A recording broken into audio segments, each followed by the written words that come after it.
Las nubes de octubre colgaban pesadamente sobre Zaragoza, derramándose periódicamente en una lluvia fina que tamborealeaba sobre los tejados de las casas y los parabrisas de los automóviles. Teresa Ruiz conducía cuidadosamente el viejo Ford de su marido por las calles conocidas de la ciudad, repasando mentalmente la lista de compras y pensando en cómo llegar rápidamente a casa donde había dejado al pequeño Alejandro de 3 meses con la vecina.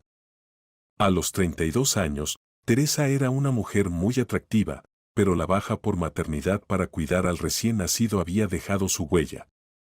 Su cabello castaño, una vez cuidadosamente peinado, ahora la mayoría de las veces lo llevaba recogido en un moño descuidado o una coleta.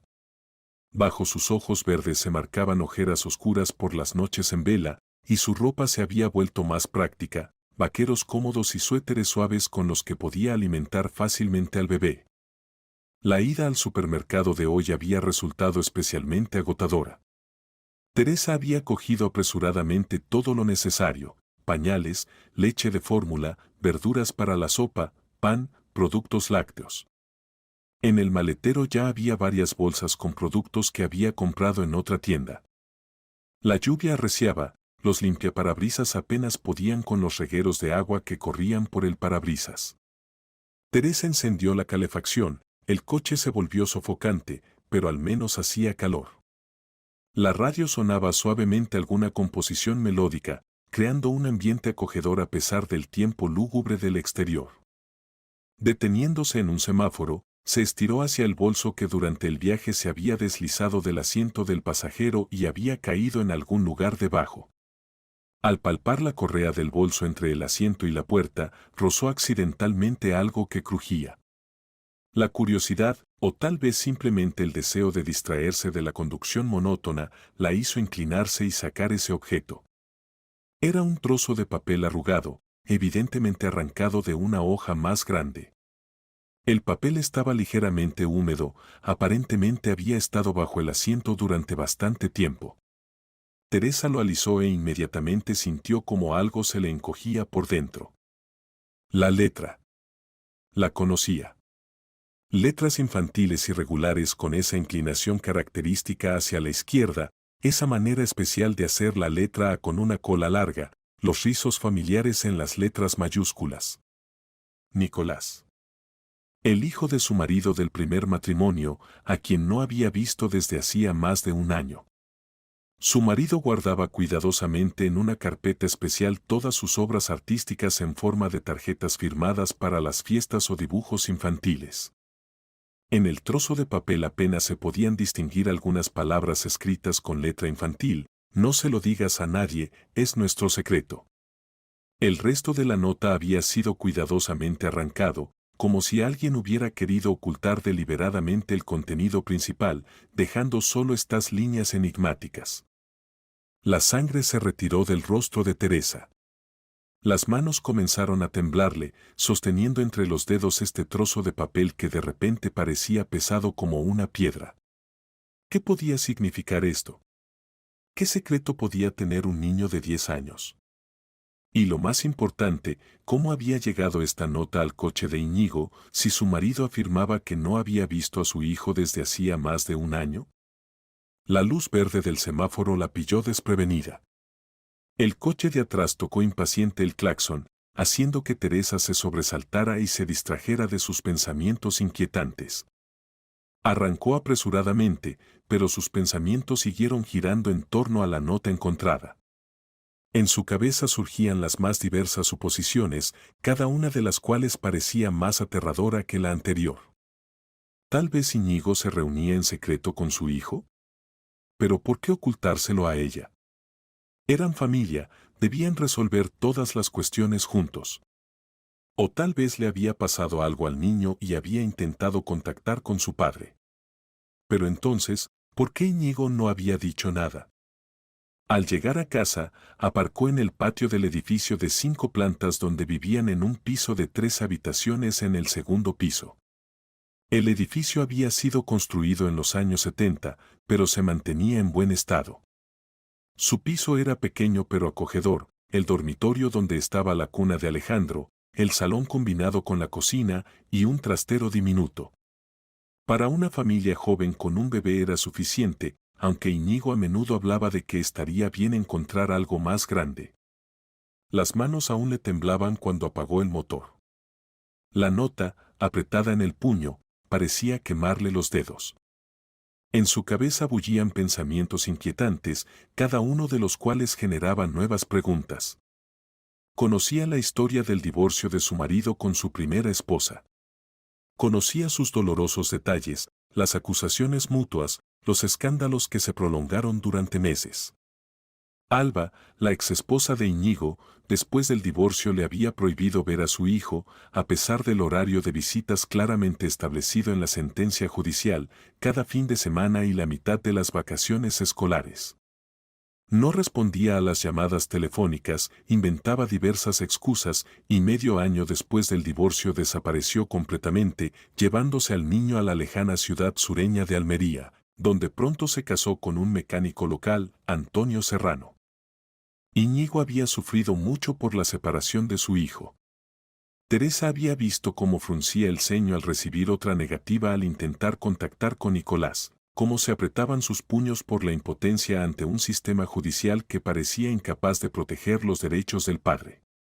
Pero los últimos meses había parecido más tranquilo, incluso apaciguado, como si se hubiera resignado a la situación y la hubiera aceptado como un hecho. Ahora, sosteniendo esta nota en sus manos, Teresa comenzaba a entender que tal vez su marido le estaba ocultando algo. Y este descubrimiento la asustaba más de lo que estaba dispuesta a admitirse a sí misma.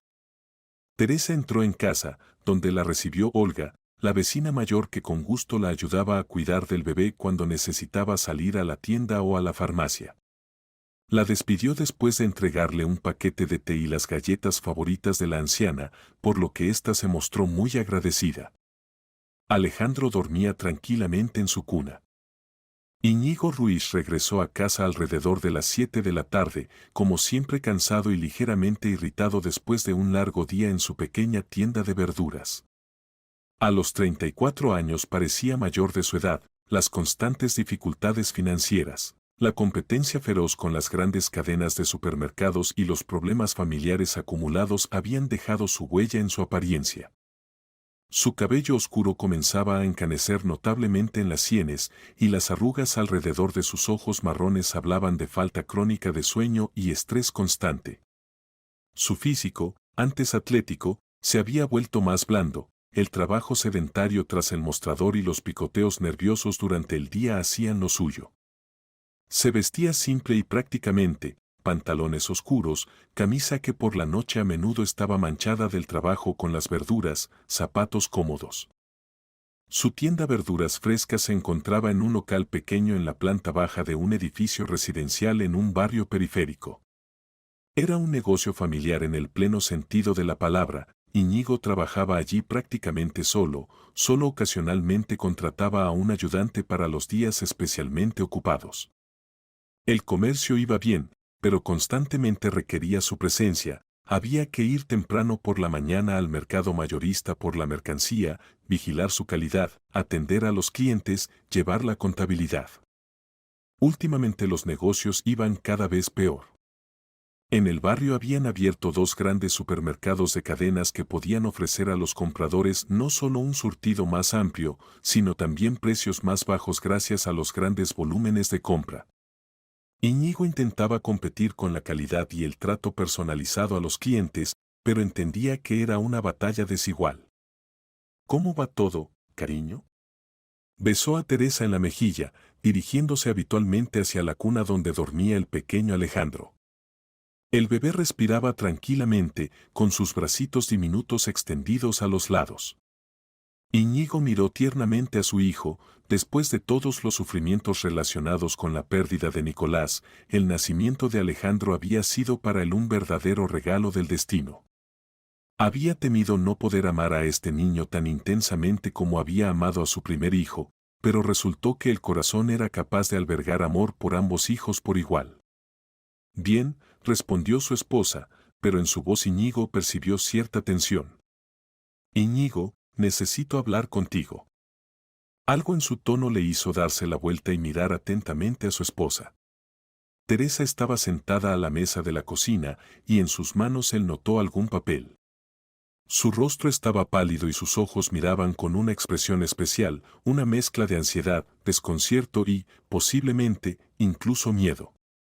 ¿Qué ha pasado?, preguntó, sintiendo como todo se le contraía por dentro por el presentimiento de problemas.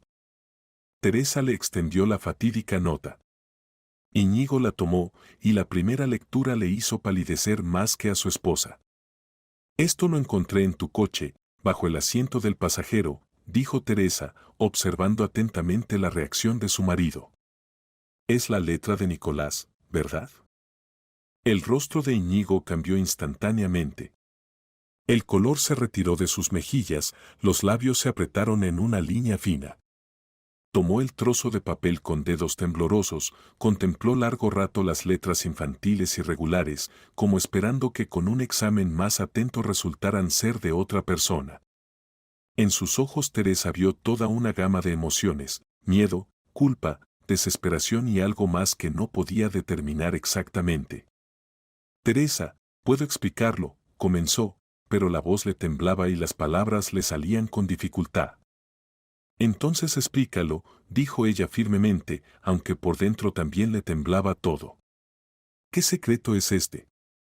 ¿Y cómo llegó una nota de tu hijo a nuestro coche si afirmas que no lo has visto desde hace más de un año? Iñigo, somos familia. Debemos confiar el uno en el otro». Iñigo se dejó caer pesadamente en el sofá, enterró el rostro en las palmas. Sus hombros temblaban ligeramente y Teresa entendió que luchaba consigo mismo, tratando de encontrar palabras para la explicación. Durante varios minutos en el piso reinó el silencio, interrumpido solo por el tic-tac medido del reloj de pared y la respiración suave del bebé dormido. «Nicolás se escapó de su madre hace 3 semanas», pronunció finalmente con voz sorda y entrecortada. «Él encontró la manera de contactar conmigo a través de las redes sociales. Creó una cuenta falsa, me escribió un mensaje. Dijo que el nuevo marido de Alba le pega, que está muy mal allí, que quiere vivir con nosotros». Teresa sintió como si la tierra se moviera bajo sus pies. Durante 3 semanas su marido le había ocultado información tan importante. Durante 3 semanas había vivido al lado de una persona que callaba que su hijo de 10 años estaba en algún lugar cerca, necesitaba ayuda y protección.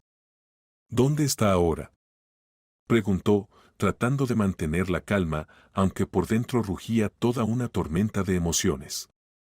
«Con Víctor Romero». «¿Recuerdas a Víctor Romero, mi amigo del colegio? Vive en una casa particular en las afueras de la ciudad, no tiene familia.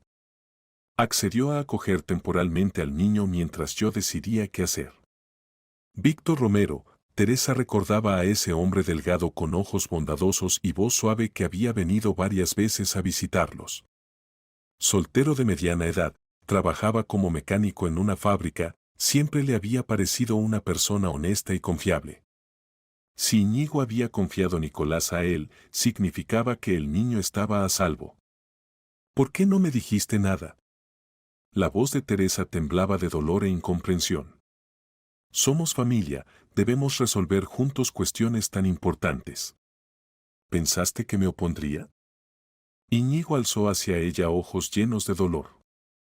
En ellos vio el sufrimiento que había estado ocultando todas estas semanas. «Tenía miedo, Teresa. Acabamos de tener a Alejandro, ya estás agotada, noches sin dormir, cansancio constante. Y encima los problemas con Nicolás, que pueden prolongarse durante meses. No quería disgustarte, cargarte con preocupaciones adicionales». Se levantó del sofá, comenzó a caminar por la habitación, como tratando de encontrar las palabras necesarias. Y además, continuó, sin mirar a su esposa, no estaba seguro de cómo reaccionarías a la aparición de mi hijo del primer matrimonio en nuestras vidas. Tenemos nuestro propio hijo, nuestros planes, nuestros problemas. Temía que dijeras, ya tenemos suficientes preocupaciones. Teresa se levantó y se acercó a su marido. A pesar del dolor y la confusión, entendía sus miedos. Realmente, la aparición de un niño de 10 años en su familia cambiaría radicalmente toda su vida. Íñigo, dijo suavemente, tomándole las manos, cuéntamelo todo desde el principio. ¿Cómo te contactó? ¿Qué decía exactamente? ¿Qué pasó estas 3 semanas? Esa noche Teresa apenas durmió. Acostada junto a su marido, que se revolvía en la cama no menos que ella, mentalmente volvía al inicio de su relación e intentaba unir toda la historia que le había contado Íñigo. Entonces, al principio de su conocimiento, Íñigo acababa de pasar por un divorcio doloroso y prolongado con Alba.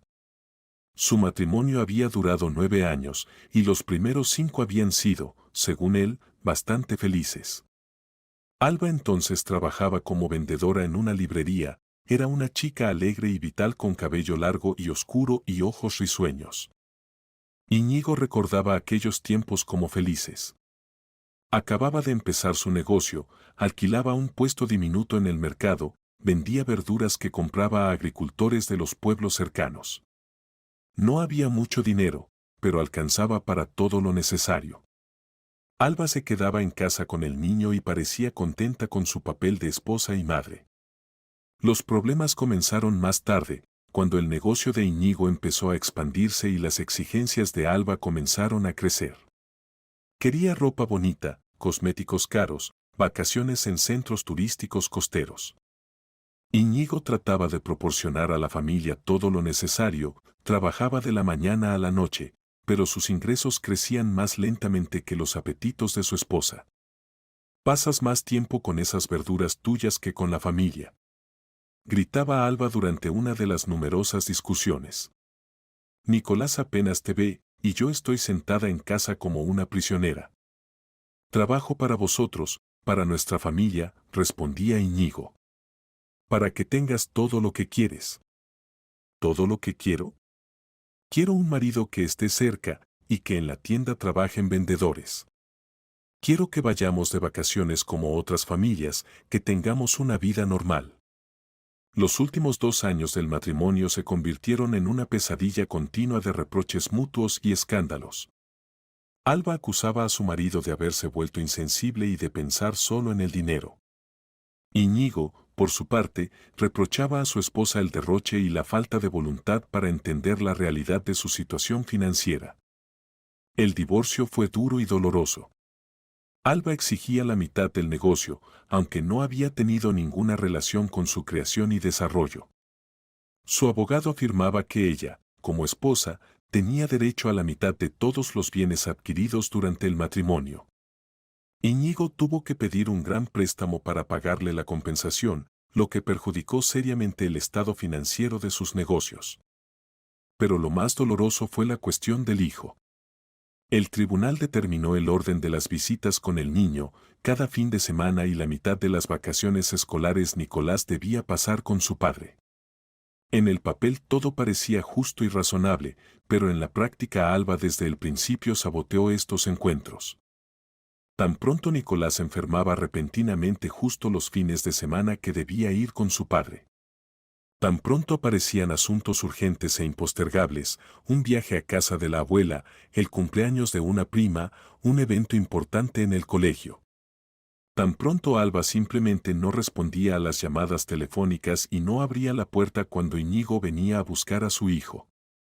Medio año después del divorcio la situación se volvió completamente insoportable. Alba desapareció completamente, llevándose al niño a la ciudad sureña de Almería, donde vivía su hermana menor Vera. Al principio decía que era temporal, que solo iban a descansar en el sur, a respirar aire fresco. Pero pronto quedó claro que no pensaba volver. Teresa conoció a Íñigo justo en ese periodo difícil, cuando él intentaba a través del tribunal y varias instancias estatales arreglar las relaciones con su hijo. Se conocieron en una cola en una de las instituciones estatales, él trataba de averiguar cómo se podía obligar el cumplimiento de la sentencia judicial sobre las visitas con el niño, y ella tramitaba documentos después de la muerte de su abuela. Íñigo entonces se veía completamente destrozado. Sin dormir, con el rostro dolorosamente delgado, con ropa arrugada, daba la impresión de una persona al borde de un colapso nervioso. Teresa le tuvo lástima y le ofreció tomar un café en un café cercano. Así comenzó su conocimiento. Ella veía sus sufrimientos, lo apoyaba en todas sus iniciativas, iba con él a los abogados, le ayudaba a redactar solicitudes a varias instancias. Incluso fue con él a Almería cuando finalmente averiguaron la dirección exacta donde vivía Alba con su hijo. Ese encuentro de hace año y medio todavía lo recordaba Teresa como una verdadera pesadilla. Tardaron todo un día en llegar a Almería, primero en tren hasta la capital de la provincia, luego en autobús hasta la pequeña ciudad. Alba para entonces estaba embarazada de su nuevo marido, Antonio Serrano, un hombre tosco con manos callosas de mecánico y mirada fría y hostil. Nicolás, entonces aún de 8 años, se pegaba a la pared y miraba con evidente recelo a su padrastro. El niño estaba delgado y pálido, vestido con ropa usada. Cuando apareció su padre, el rostro del niño se iluminó de alegría, pero no se atrevía a acercarse. «No te atrevas a aparecer por aquí», gritaba Alba, de pie en la puerta de un pequeño piso en la planta baja de un edificio de paneles. «Nicolás ahora tiene un nuevo papá, no necesitamos tus visitas. Solo alteras al niño». «Alba, tengo derecho legal a ver a mi hijo», trataba de explicar Íñigo, sosteniendo en las manos la sentencia judicial. «Este es un documento oficial, estás obligada a cumplirlo». «No estoy obligada a nada», respondía la exesposa. «Vivimos aquí, tenemos nuestra vida, nuestros planes. Y tú apareces aquí de no se sabe dónde y reclamas tus derechos».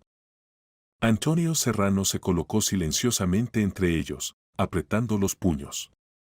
Era notablemente más corpulento que Íñigo, y su postura dejaba claro que la conversación podía convertirse en una pelea en cualquier momento. En su rostro se leía una agresión mal disimulada. «Papá», llamó suavemente Nicolás, asomándose por detrás de su madre. «Hola, hijo», Íñigo extendió las manos hacia él, pero Alba empujó bruscamente al niño hacia el interior del piso. «Ve a tu habitación. Y recuerda de una vez por todas, solo tienes un papá, es Antonio», le gritó. «Pero mamá», trató de objetar el niño. «Nada de peros. A la habitación». Desde entonces todos los intentos de Íñigo de contactar con su hijo terminaron en completo fracaso. Alba cambió el número de teléfono, y cuando él trataba de escribir cartas a la dirección anterior, volvían con la nota destinatario ausente. Las solicitudes a los órganos locales de tutela tampoco dieron resultado, formalmente el niño estaba alimentado, vestido y asistía al colegio, no había motivos para intervenir. Ahora, acostada en la cama y repasando en la memoria toda esta historia, Teresa entendía que su marido todos estos meses había vivido con un dolor que ocultaba cuidadosamente de ella. Y el niño, aparentemente, también sufría, si se había decidido a dar un paso tan desesperado como escaparse de casa. Al día siguiente Teresa insistió en ir a casa de Víctor Romero para ver a Nicolás con sus propios ojos. Íñigo no se resistió y accedió con alivio. «Tal vez mejor voy yo solo primero, preparo al niño», sugería durante el desayuno. «Puede desconcertarse al verte. Al fin y al cabo ha pasado tanto tiempo». «Íñigo, él es parte de nuestra familia», respondió firmemente Teresa, alimentando al pequeño Alejandro con leche de fórmula. «Si queremos ayudarle, debo entender completamente la situación. Y además, tal vez logre hablar con él. A veces los niños se abren más fácilmente con las mujeres». La casa de Víctor Romero se encontraba en un barrio de casas particulares en las afueras de Zaragoza, en una zona que los ciudadanos llamaban el pueblo. Aquí había casitas con jardincitos, huertos y construcciones auxiliares. Las calles estaban asfaltadas, pero no había aceras, la gente caminaba directamente por los márgenes y los coches circulaban despacio y con cuidado. La casita de Romero se veía acogedora y cuidada. Una construcción pequeña de tiempos pasados, los arbustos del jardín estaban cuidadosamente podados, y en el patio había un cenador donde estaba una mesa de madera casera con bancos. Se veía que el hombre soltero mantenía su vivienda en orden y cuidaba la casa con amor. Víctor los recibió en el porche, antes de que lograran llamar. Aparentemente había estado observando desde la ventana su llegada. Se veía igual que Teresa lo recordaba, un hombre delgado de mediana edad con ojos bondadosos grises y cabello prematuramente canoso. Vestía sencillamente, pantalones oscuros, camisa de cuadros, zapatillas de casa. «Pasen», dijo en voz baja, invitándolos a entrar. «Nicolás está en el jardín, jugando con un gatito. Le dije que vendría papá, pero no le dije que vendrían juntos. No sabía cómo reaccionaría». Por dentro la casa resultó aún más acogedora que por fuera. Un pequeño recibidor, salón con televisor y una cómoda antigua, cocina con cocina de gas y una mesa grande. Todo limpio, ordenado, pero sin toques femeninos, la vivienda puramente masculina de un soltero. «¿Cómo se siente?», preguntó Íñigo mientras atravesaban la casa hacia el patio trasero. «Al principio estaba muy asustado», respondió Romero. «Los primeros días casi no hablaba, solo comía y dormía. Luego gradualmente comenzó a abrirse. Contó un poco sobre lo que le pasaba. Lo que había allí, sacudió la cabeza. Menos mal que el niño se decidió a escapar». Salieron al pequeño patio trasero, donde bajo un manzano efectivamente estaba sentado un niño dando leche de un platito a un gatito rojizo. En el año y medio transcurrido desde su último encuentro, Nicolás había crecido notablemente, pero seguía siendo delgado y de alguna manera frágil. Su cabello oscuro, heredado del padre, necesitaba un corte y caía desordenadamente sobre la frente. La ropa era evidentemente no de su talla, vaqueros anchos doblados en los bajos y una camiseta gris estirada que colgaba de sus hombros delgados como en una percha. Pero lo más importante era la expresión del rostro. Era el rostro de un niño que había tenido que madurar demasiado pronto, que había visto demasiadas cosas malas. «¿Nicolás?», llamó Íñigo, tratando de que la voz sonara tranquila y cariñosa. El niño levantó la cabeza, y Teresa vio en sus grandes ojos oscuros una mezcla de alegría, miedo y alguna esperanza cautelosa. Eran los ojos de un niño que teme creer que todo puede cambiar para mejor. «Papá». Saltó en pie, volcando el platito con leche, y corrió hacia su padre.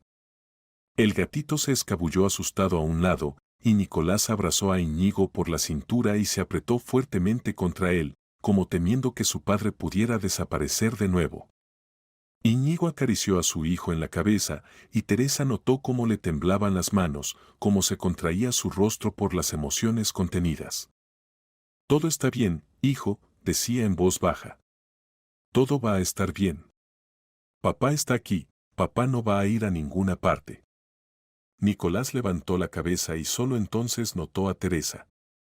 Se habían visto antes, pero entonces él era muy pequeño, y ahora la miraba con curiosidad y cierto recelo.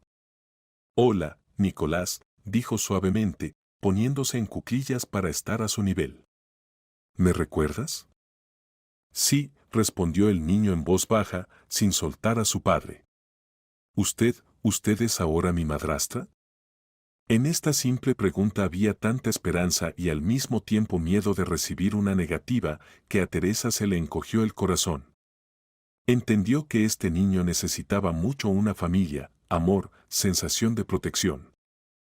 «Si quieres», sonrió, extendiendo la mano. «¿Cómo te gusta más llamarme?». Nicolás pensó unos segundos. «¿Puedo simplemente Teresa? Mientras me acostumbro». «Por supuesto que puedes». «Y este es tu hermanito Alejandro», mostró la sillita portabebés donde dormía el bebé. «Aún es muy pequeño, pero ya sonríe cuando ve caras conocidas». Los ojos del niño se iluminaron de interés. «¿De verdad? ¿Puedo mirarlo?». «Por supuesto». Romero invitó a todos a la casa. Tomando té, Nicolás gradualmente se relajó y comenzó a contar sobre su vida en Almería. La historia que relató hizo que Teresa se estremeciera de horror y al mismo tiempo admirara el valor de este pequeño ser humano. Antonio es malo, decía Nicolás, bajando los ojos y desmigajando maquinalmente una galleta en pedacitos. Grita todo el tiempo.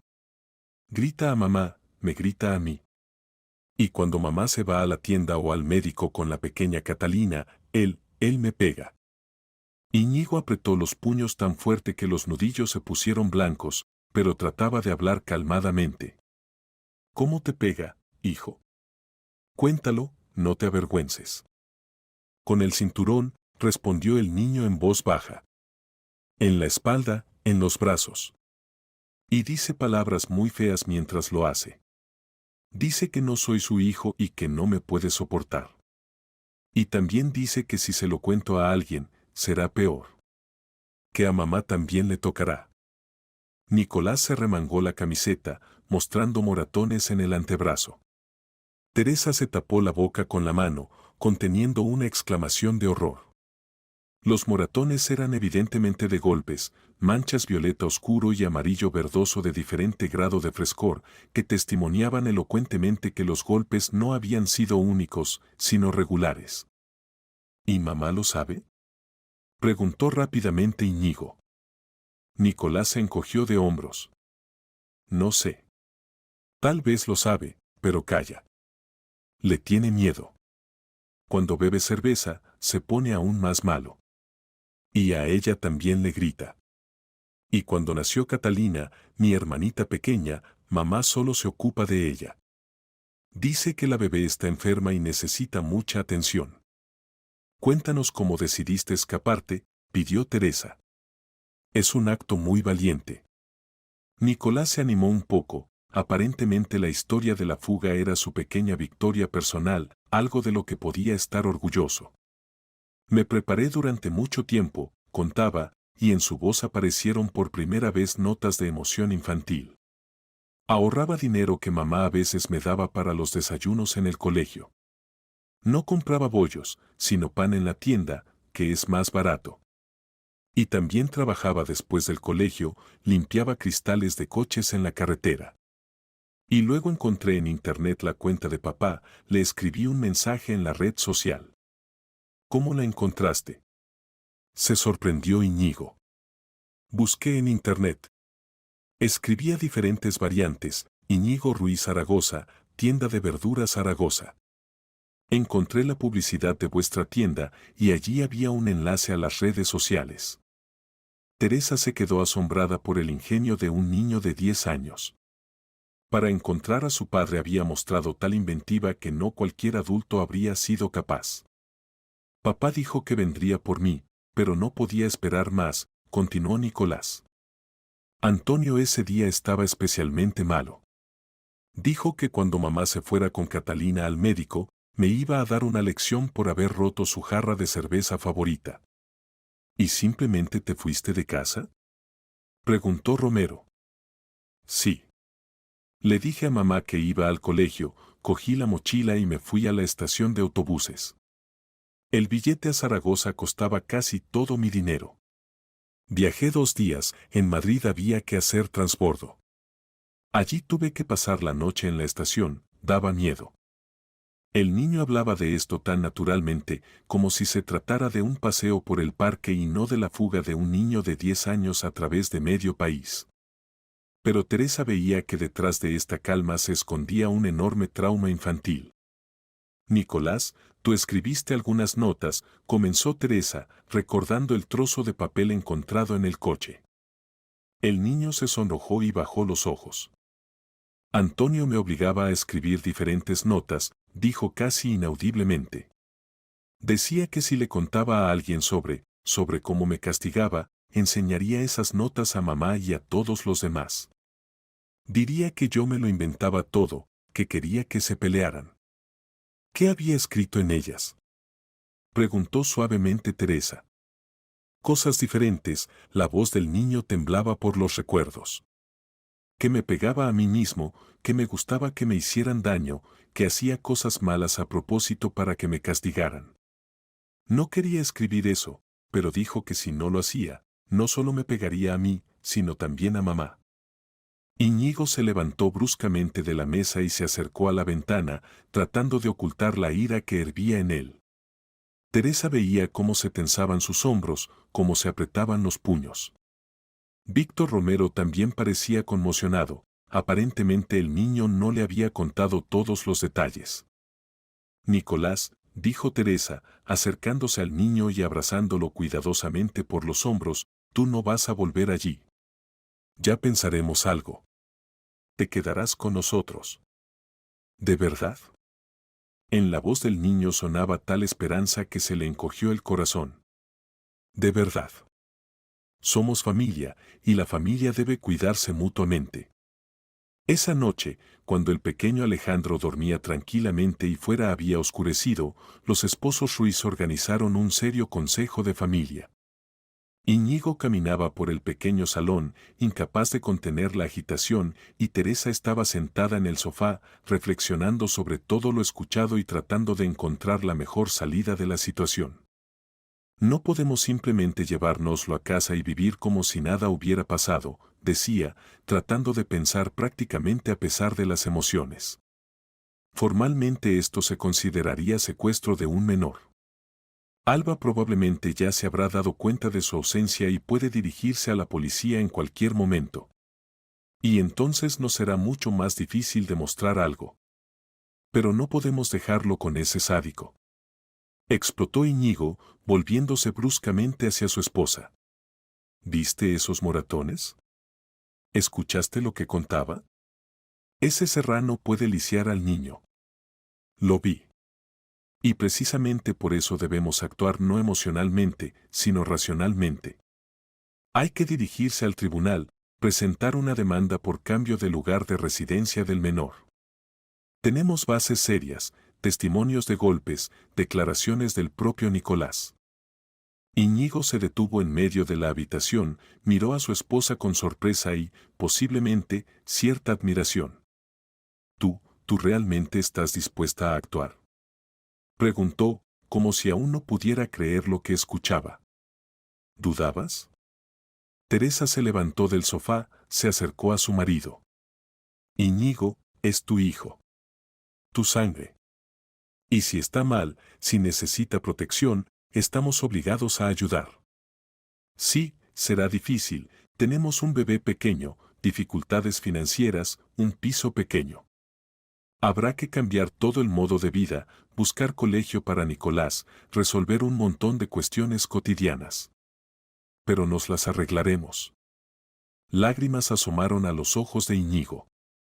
Abrazó a su esposa, la apretó contra sí tan fuerte que ella sintió como latía su corazón.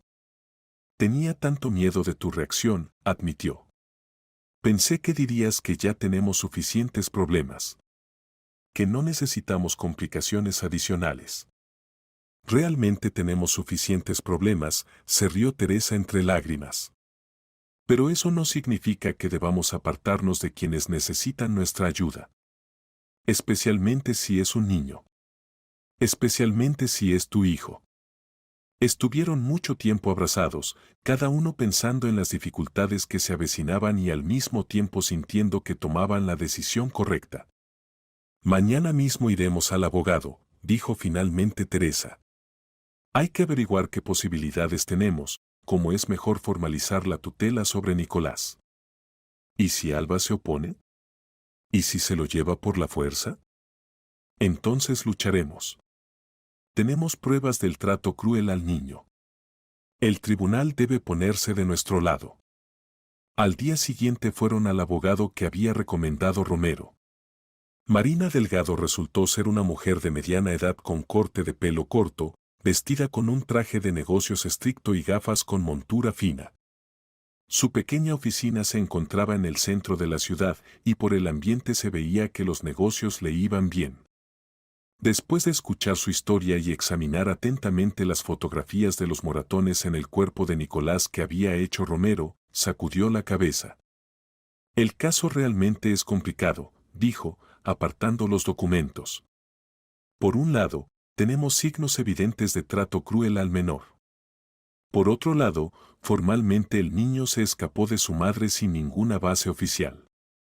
Sus declaraciones sobre los golpes habrá que confirmarlas con reconocimiento médico y testimonios de testigos independientes. Tenemos fotografías de los moratones, dijo Íñigo. Eso no es suficiente. Se necesitan certificados de médicos que oficialmente constaten el carácter y origen de las lesiones corporales. Y es deseable encontrar personas que puedan confirmar el hecho del trato cruel al niño en la familia del padrastro. ¿Vecinos? ¿Profesores del colegio?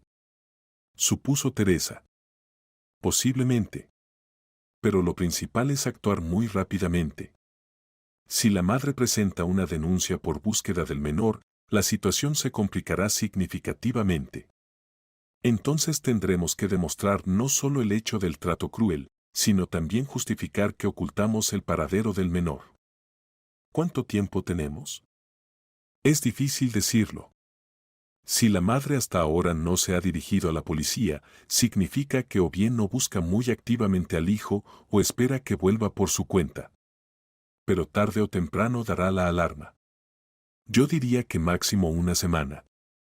La abogada les explicó todo el procedimiento de presentación de la demanda por cambio de lugar de residencia del menor. Había que reunir un paquete de documentos, encontrar testigos, realizar un reconocimiento médico de Nicolás, preparar caracterizaciones del padre y la nueva familia.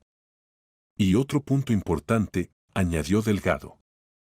Habrá que obtener una conclusión de los órganos de tutela de que en vuestra familia se han creado condiciones adecuadas para la educación del menor. Comprobarán las condiciones de vivienda, la situación financiera, hablarán con los vecinos. Saliendo de la oficina del abogado, Íñigo se veía abatido. Hay que hacer tantas cosas, dijo. ¿Y si no llegamos a tiempo? ¿Y si algo sale mal? Llegaremos, respondió firmemente Teresa. La verdad está de nuestro lado. Y lucharemos por Nicolás hasta el final. Los días siguientes transcurrieron en una actividad febril. Íñigo contrató a un conocido como ayudante en la tienda y Teresa pidió ayuda a la vecina y organizó el cuidado del pequeño Alejandro para poder ocuparse de los asuntos de Nicolás. Lo primero que hicieron fue acudir al médico para el reconocimiento oficial de las lesiones corporales del niño.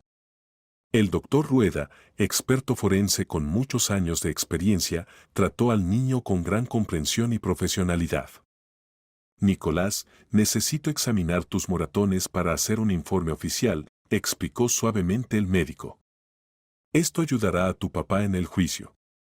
No te voy a hacer daño, solo voy a mirar y tomar fotografías. No tengas miedo, ¿vale? Los resultados de la pericia resultaron aún más terribles de lo que esperaban los adultos.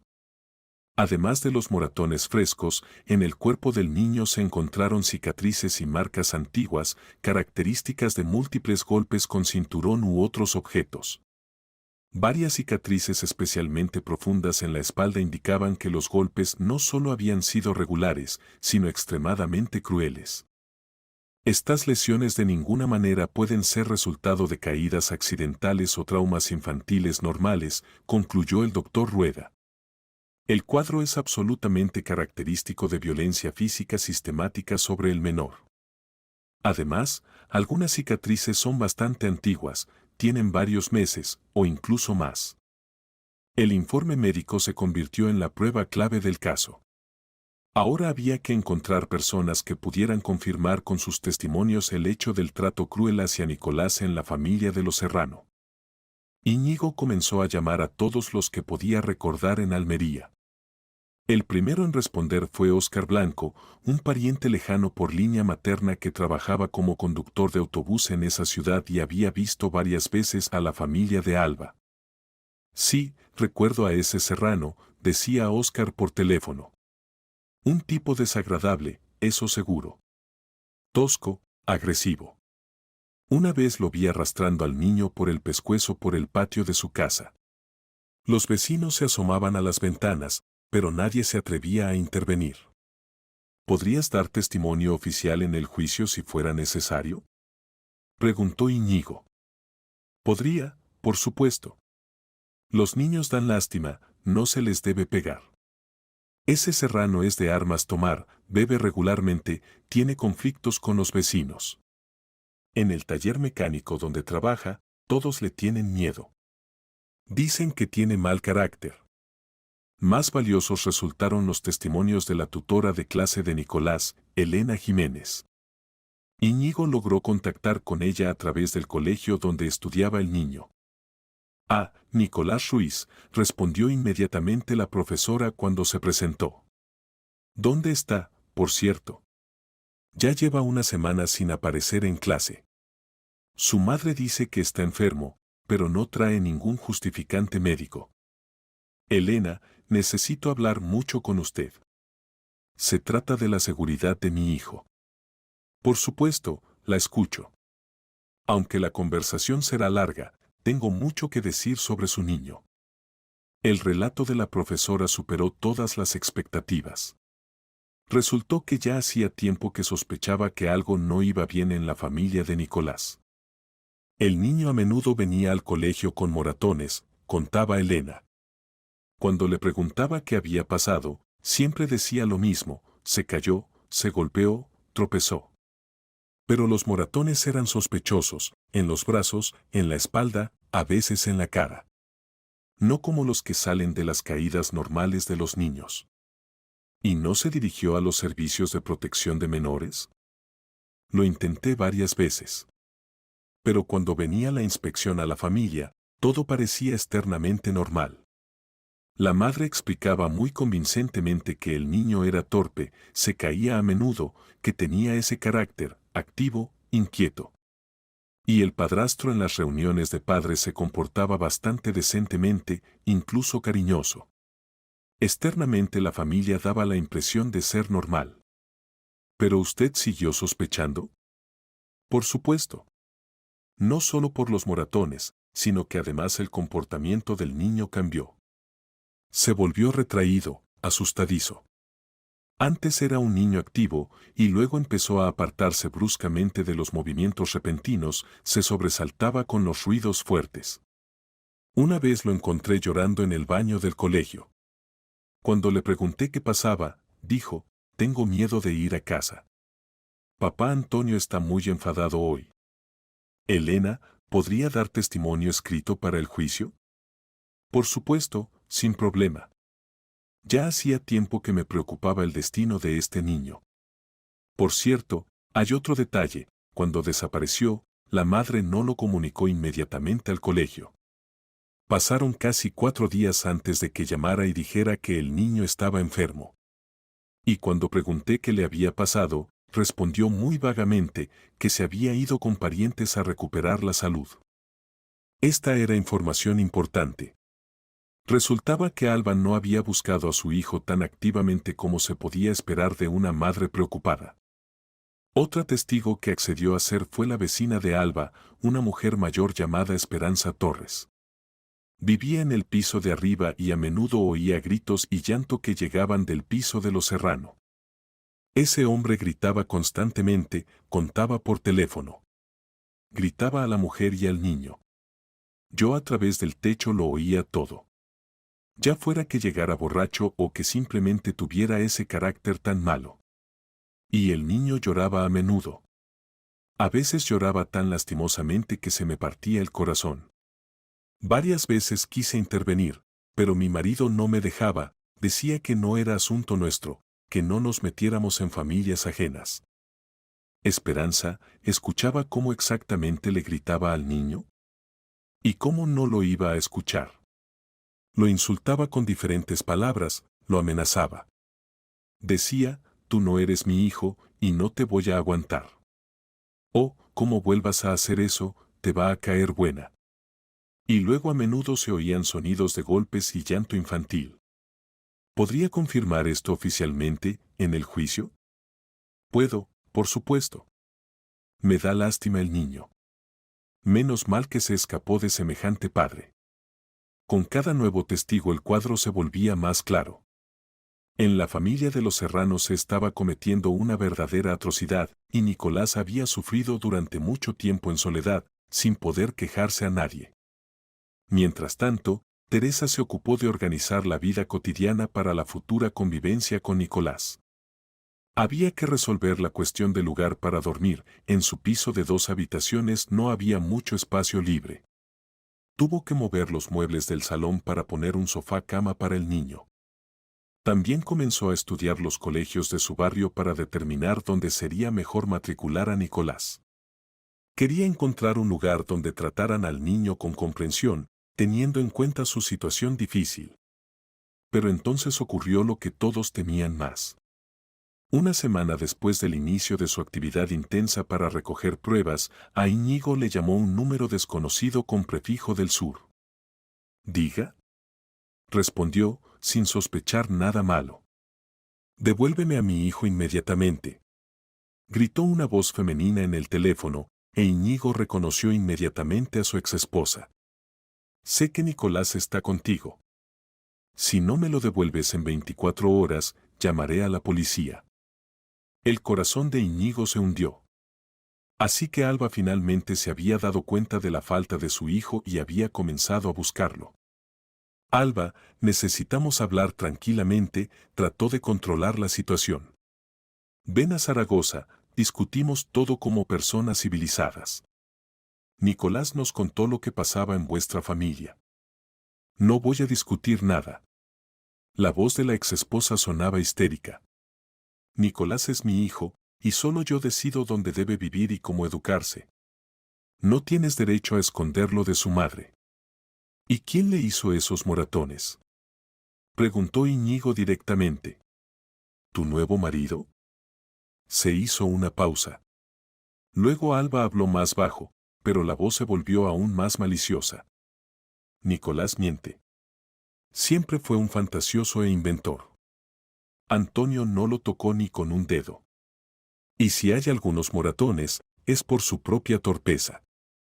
Tenemos informes médicos, Alba. Y testigos que vieron cómo Serrano maltrataba al niño. Entonces nos veremos en el juzgado». Le gritó y colgó. Íñigo bajó el teléfono y miró resignado a su esposa, que había estado cerca todo el tiempo y había escuchado toda la conversación. «Lo sabe», dijo. «Ahora va a actuar. Posiblemente mañana mismo aparezca aquí la policía. Entonces tenemos que acelerar todos los procedimientos», dijo resueltamente Teresa. «Mañana mismo presentamos la demanda en el juzgado. Y hay que advertir a Romero para que esté preparado para la visita de la policía».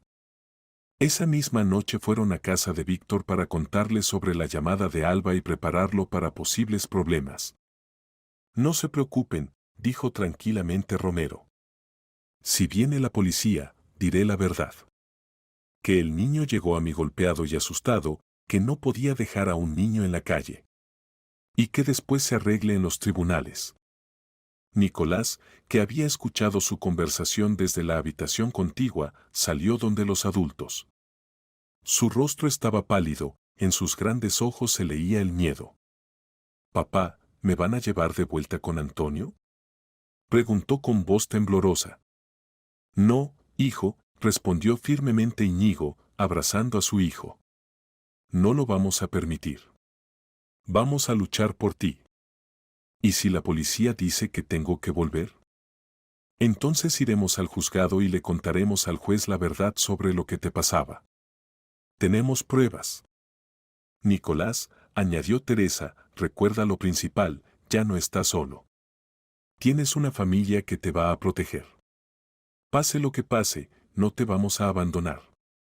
2 semanas después comenzó el juicio por la demanda de Íñigo Ruiz sobre el cambio de lugar de residencia de su hijo menor de edad. Durante ese tiempo ocurrieron varios acontecimientos importantes. En primer lugar, como se esperaba, Alba presentó denuncia a la policía por búsqueda de su hijo. Los policías efectivamente fueron a casa de Romero, pero al conocer las circunstancias del caso y ver los certificados médicos sobre los golpes al niño, no tomaron medidas activas. Solo registraron la localización de Nicolás y transmitieron la información a las autoridades.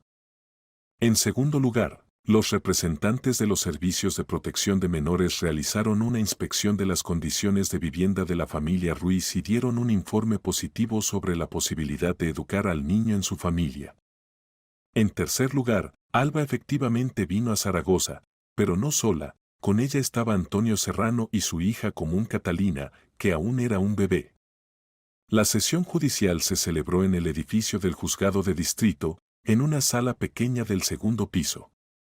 El juez Herrera, hombre mayor con barba gris y ojos atentos, dejó claro inmediatamente que se tomaba el caso con toda seriedad.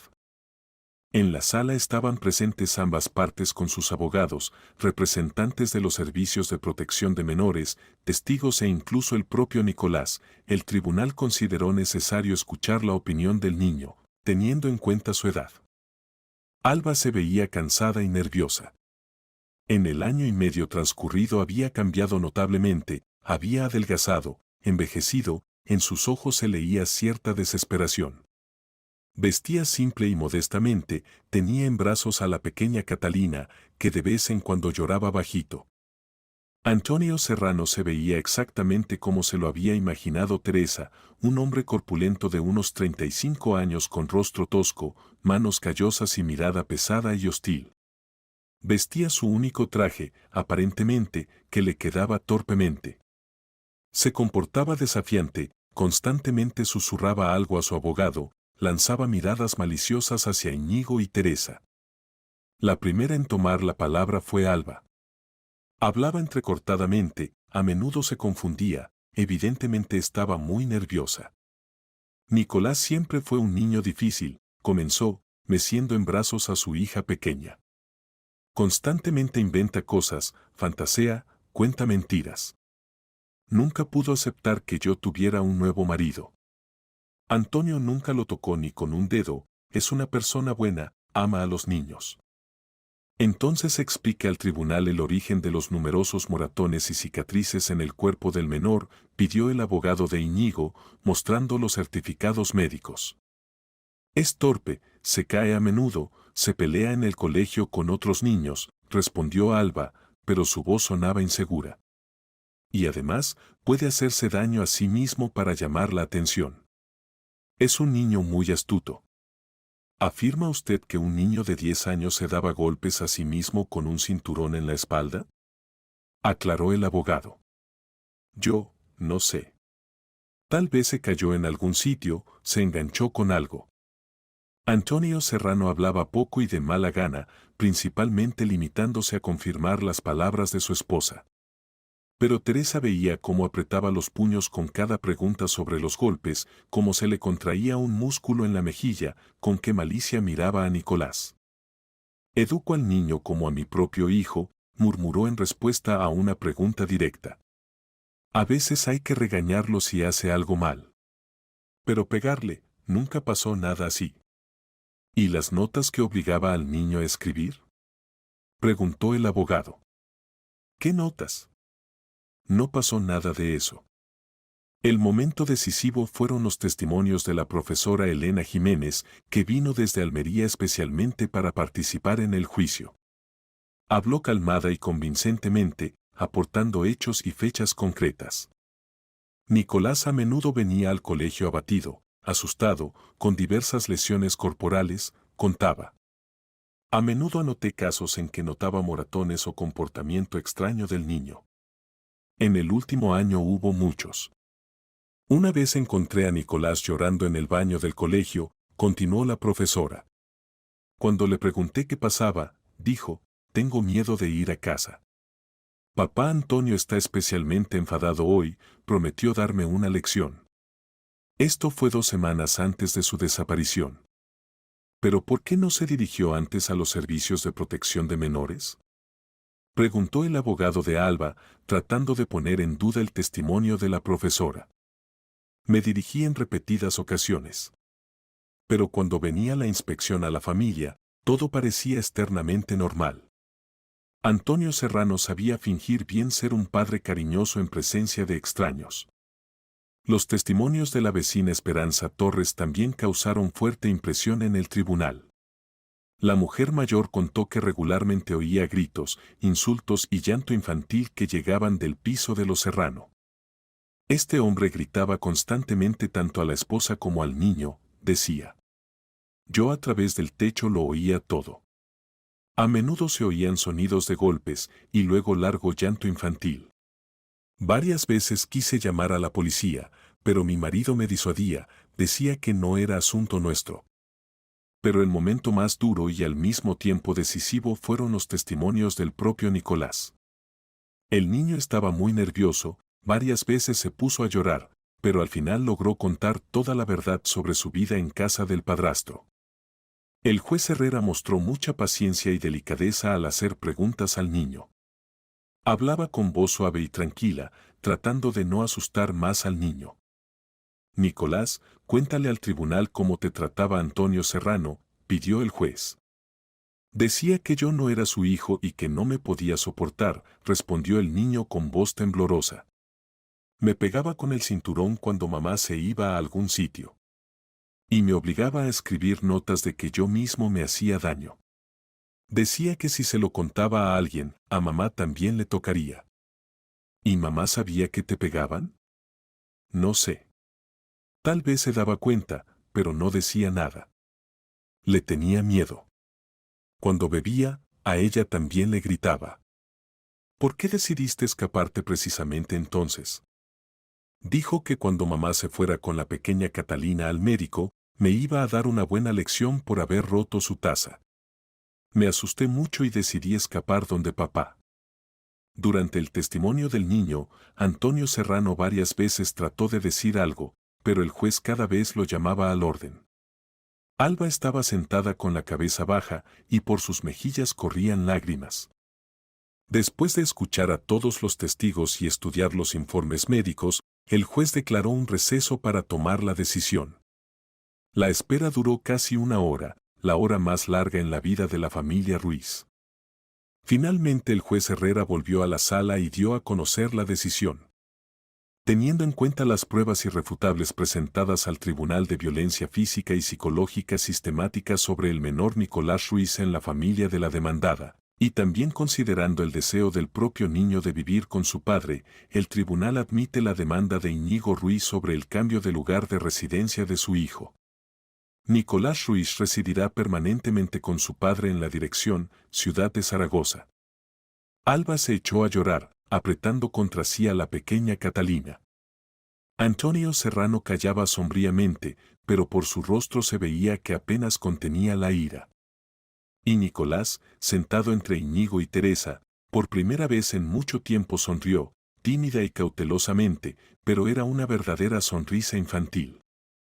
Las primeras semanas de vida en común después del juicio resultaron difíciles para todos. Nicolás, a pesar de la alegría por poder vivir con su padre, se adaptaba con dificultad al nuevo ambiente. El niño, acostumbrado a la tensión y el miedo constantes, no podía creer de inmediato que ahora estaba a salvo. Se sobresaltaba con cualquier ruido fuerte, el golpe de una puerta, una voz alta, el sonido de un objeto que caía.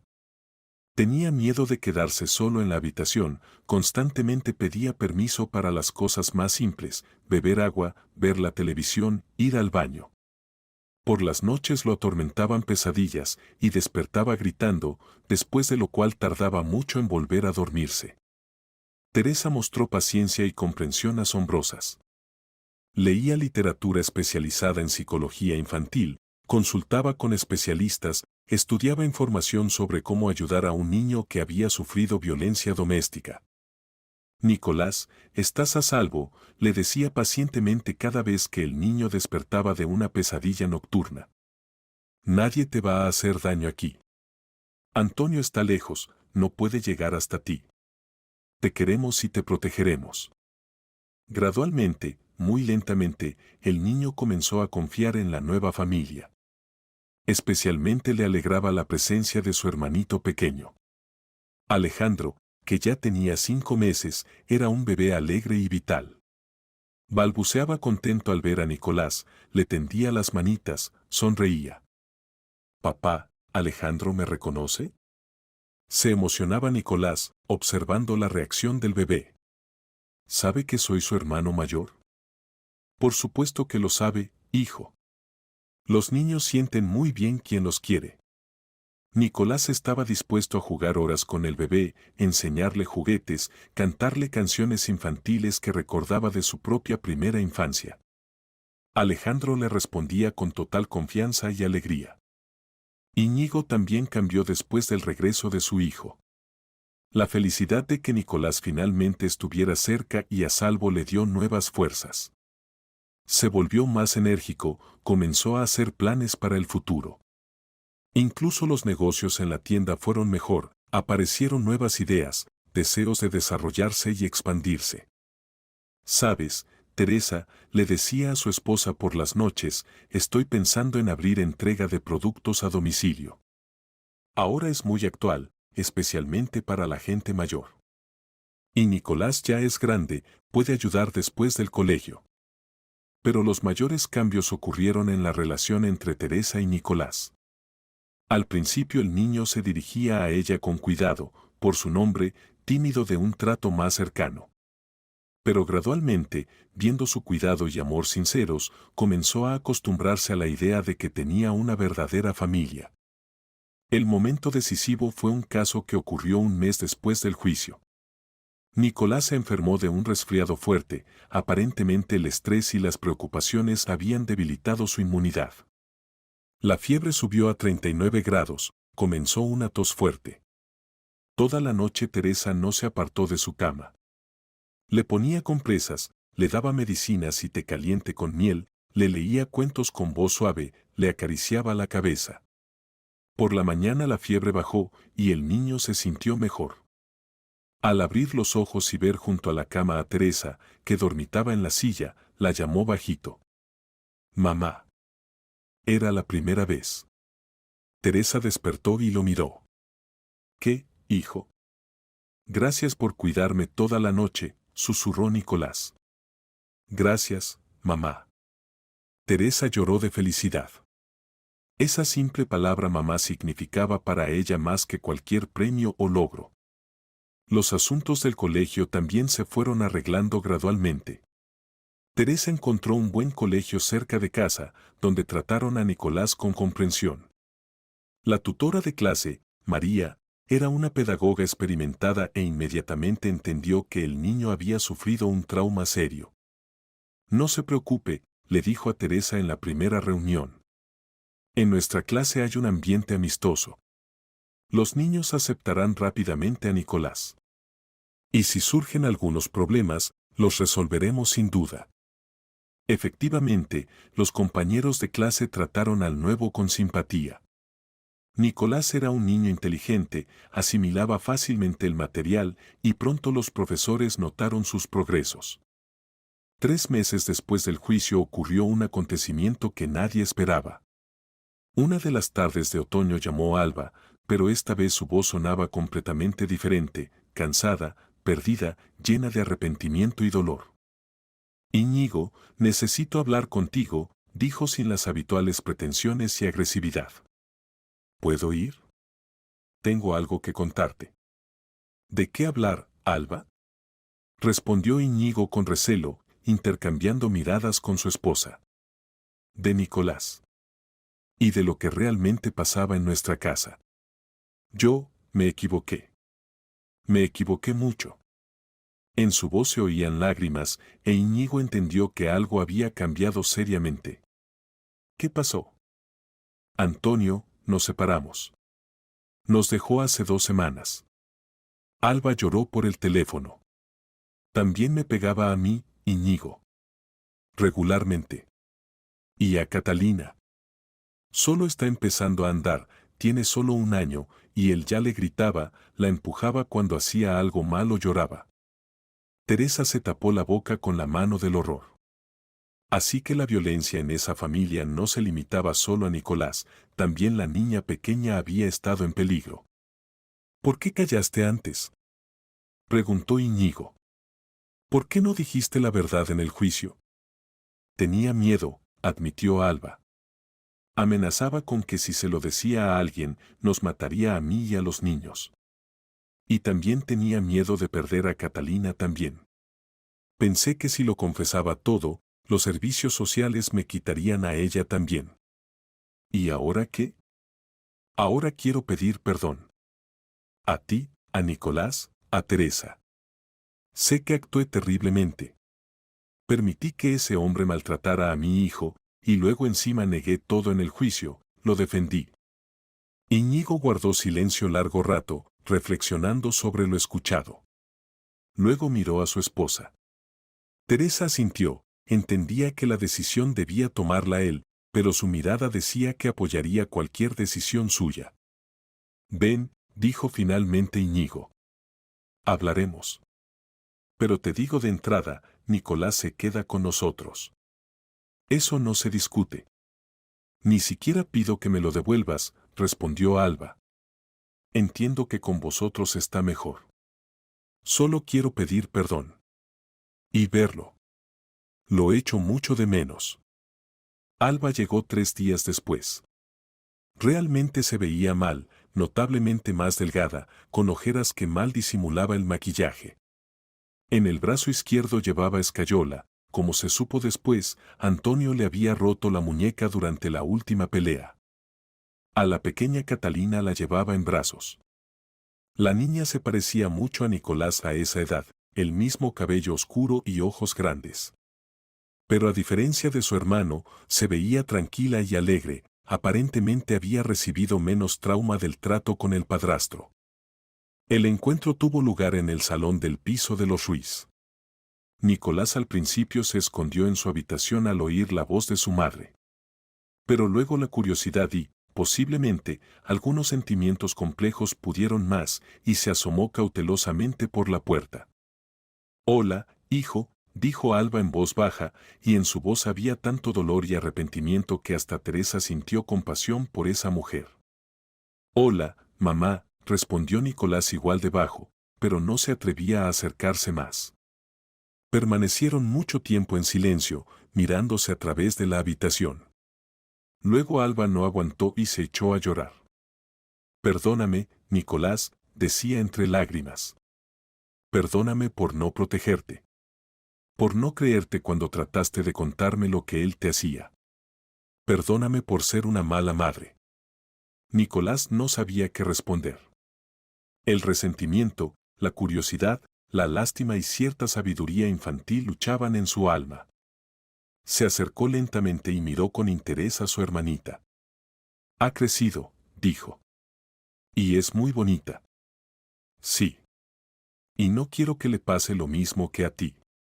Por eso dejé a Antonio. Aunque daba mucho miedo». «¿Y dónde vivís ahora?» «Por ahora con mi hermana Vera, en Almería. Pero es temporal.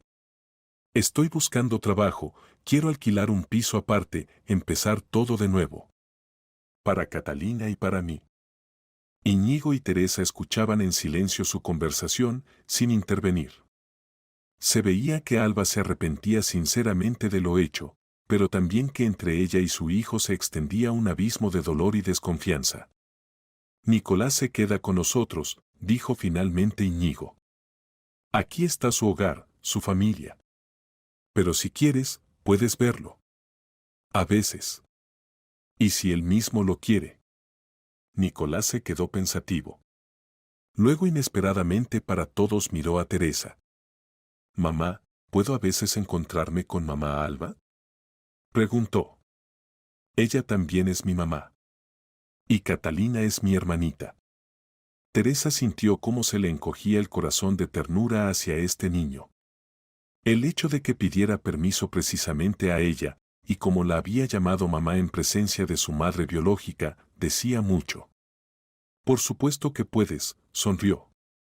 «Alba es tu madre biológica, y yo soy tu madre adoptiva. Puedes tener 2 madres, y eso es normal. Y Catalina es tu hermana, y siempre nos alegra verla». Alba miró agradecida a Teresa. En sus ojos se leía sorpresa genuina, evidentemente no esperaba tal comprensión y magnanimidad de una mujer que tenía todas las razones para odiarla. «Gracias», dijo en voz baja. «Sé que no merezco tal trato. Pero gracias». La pequeña Catalina, mientras tanto, habituándose al ambiente, comenzó a interesarse por lo que la rodeaba. Extendía las manitas hacia un juguete colorido de la mesa, balbuceaba algo en su lenguaje infantil. Nicolás le tendió cuidadosamente el dedo, y la niña se agarró fuertemente a él. «Me recuerda», se sorprendió el niño. «Por supuesto que te recuerda», dijo Alba. «Eres su hermano mayor favorito». El encuentro duró unas 2 horas. Hablaron principalmente sobre cómo se construirían las relaciones en el futuro. Acordaron que Alba podía venir a ver a Nicolás cuando pudiera, llamar por teléfono. Nicolás también podía ir a visitarla a veces si quería, pero no por mucho tiempo y solo acompañado de algún adulto. «¿Y qué pasa con Antonio?», preguntó Íñigo antes de que Alba se preparara para irse. «No sé», respondió. «Después de que presenté denuncia a la policía por los golpes, desapareció. Dicen que se fue a otra ciudad. Tal vez sea mejor así». «¿Presentaste denuncia?». «Sí. Cuando me rompió el brazo, entendí que después solo podía ser peor. Que podía lastimar a Catalina. Llamé a la ambulancia, y los médicos registraron los golpes y me convencieron de dirigirme a la policía.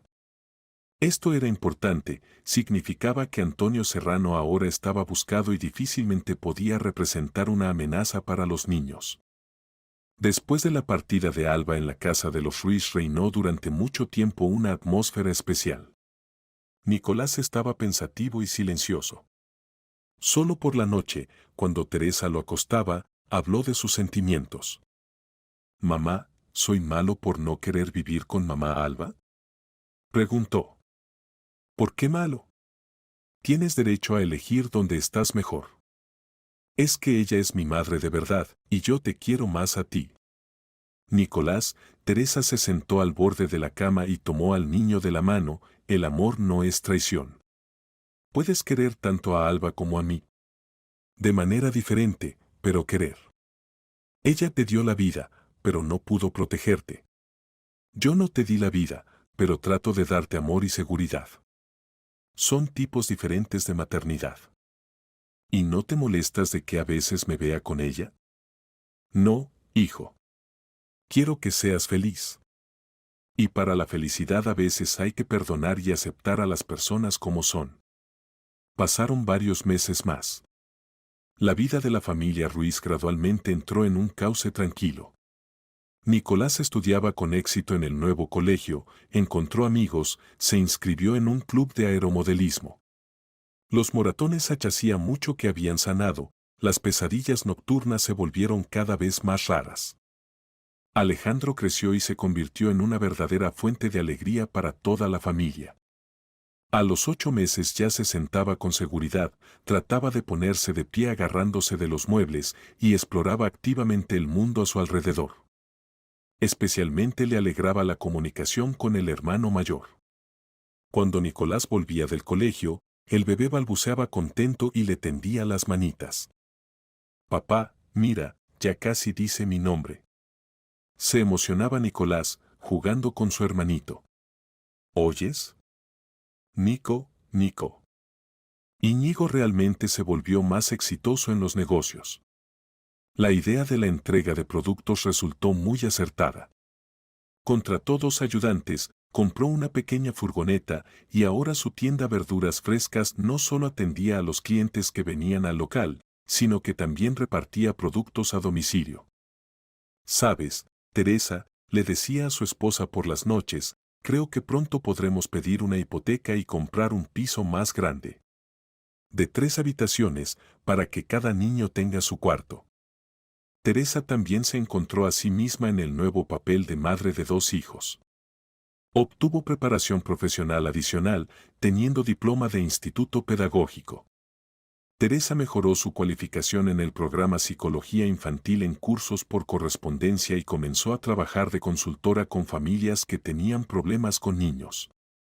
Su propia experiencia ayudando a un niño traumatizado resultó muy valiosa. Alba realmente arregló su vida. Encontró trabajo como vendedora en una librería en Almería, alquiló un pequeño piso de 1 habitación.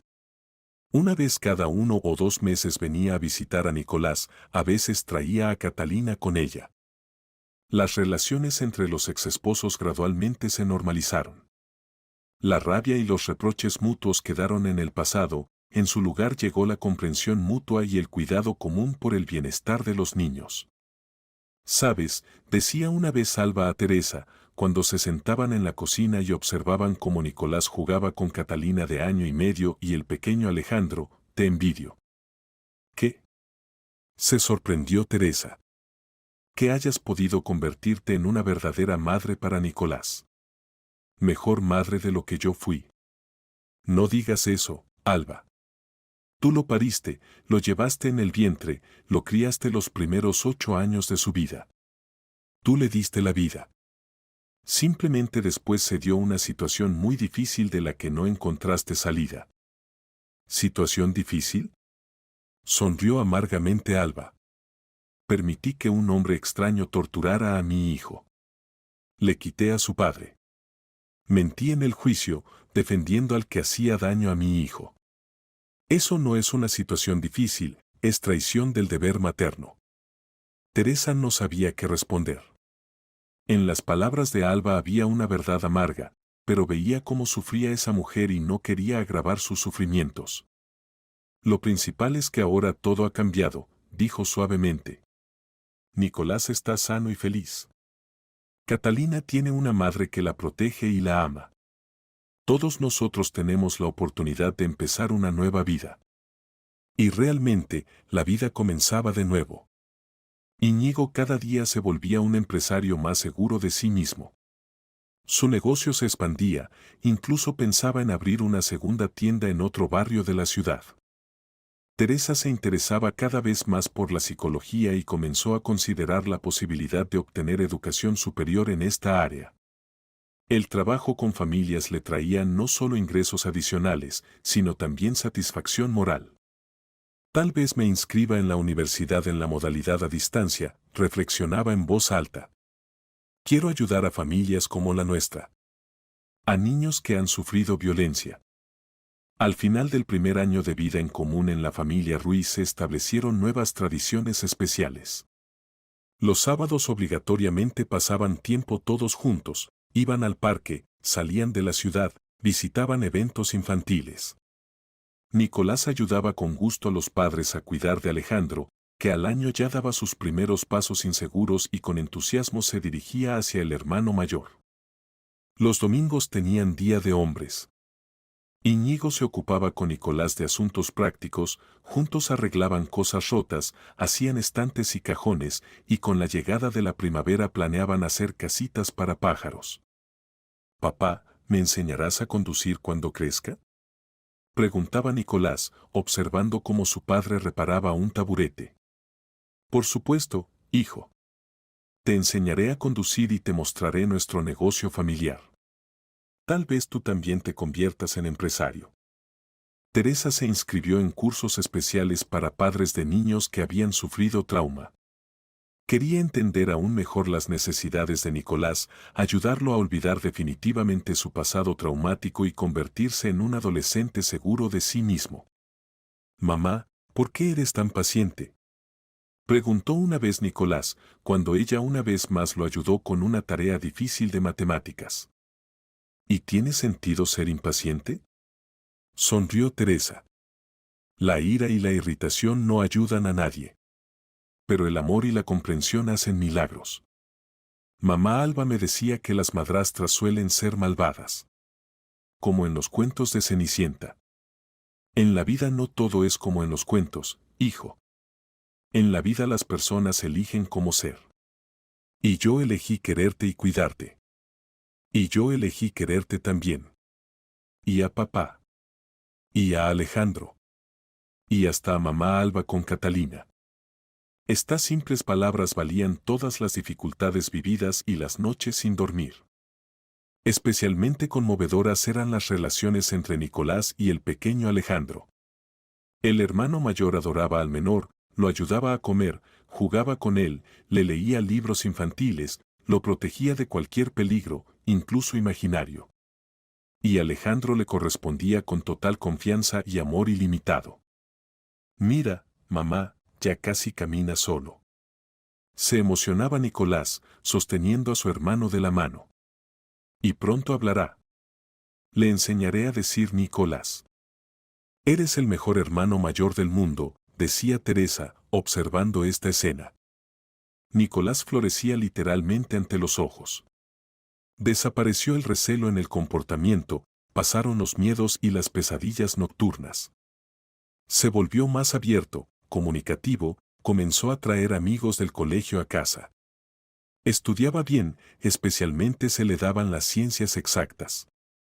En primavera ocurrió otro acontecimiento importante en la vida de la familia. Alba conoció a una buena persona, un profesor de matemáticas llamado Pedro Navarro.